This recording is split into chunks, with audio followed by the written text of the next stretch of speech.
Hi, I'm Abby Burton, and I'm going to be talking about the life of Ernest Hemingway. All around the country in high school literature classes, students are taught about the different types of American authors and the impact their novels have made on literature. Perhaps one of the greatest of these authors was novelist Ernest Hemingway, who is famous for his short stories and novels. His works capture the hearts and minds of readers everywhere. Ernest had lived an adventurous life. His curiosity took him all around the world, where he was able to record his experiences and turn them into stories. Throughout his life, he lived in unique places like Paris, Chicago, Toronto, and the Key West. He married Hadley Richardson, his first wife, and seemed to have had a normal life until he found out about his father's death. This caused Hemingway to begin a downward spiral, which eventually led him to end his own life. Ernest began writing shortly after graduating high school, when he began working for the Kansas City Star. This helped him develop a further love for writing. During this time, Hemingway enlisted as a volunteer in World War I, but was denied entry into the service. Instead, he became an ambulance driver for the Italian Army. Unfortunately, he was injured and ended up in a hospital in Milan. His experiences here inspired him to write A Farewell to Arms. Shortly after he returned to the States, he met his wife Hadley Richardson, and they moved to Toronto, where Hemingway worked for the Toronto Star. His journalism began to gain more attention. He began to write The Sun Also Rises, based off his experiences in Spain and the people he had met there. His novel gained a lot of popularity and started Hemingway's rise to fame. His fame put strain on the author's marriage and ultimately led to divorce. Hemingway began to spend his time associating with other rising authors. This group of aspiring artists was known as the Lost Generation. Hemingway began to have a different outlook on the world. He began to see how his writings could bring him more fame and riches. He met American journalist Pauline Pfeiffer during this time. They began a romantic relationship and eventually they married.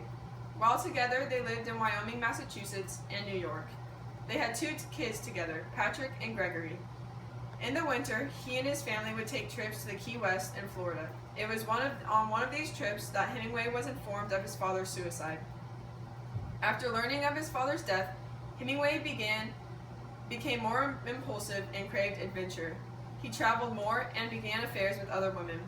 He wrote many novels from these adventures and won awards for his writings. He traveled to East Africa for a safari where he became ill. After his trip to Africa, he planned to travel to Cuba after a quick visit to the States. It was during this time when his wife Pauline became upset with his lifestyle and divorced him. Hemingway quickly remarried his 3rd wife, Mary Welsh, who traveled to Cuba with him. After returning to the States, Hemingway discovered a new vacation spot in Ketchum, Idaho. This is where he wrote For Whom the Bell Tolls. This novel was later nominated for a Pulitzer Prize. Hemingway became more reckless towards the end of his life. He continued to have affairs and no longer cared about his safety or the relationships he had formed. His life began to take a turn for the worse.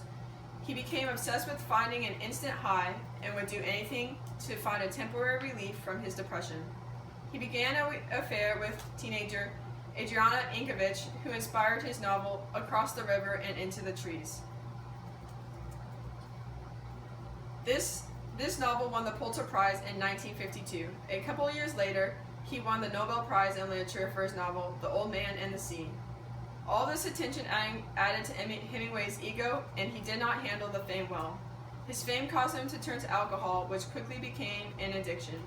He tried to end his addiction, but was unable to quit. This caused him to become more depressed, and in 1961, Hemingway ended his own life in Ketchum, Idaho. Hemingway's life, which once was promising, took a turn for the worse when greed got the best of him.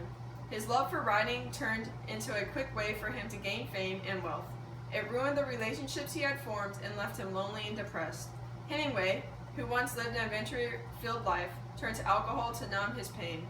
Hemingway once said, "It is good to have an end to a journey, but it's the journey that matters in the end." Even though Hemingway met a tragic end, he lived a full life. His literary works have helped shape American literature and has impacted so many people's lives today.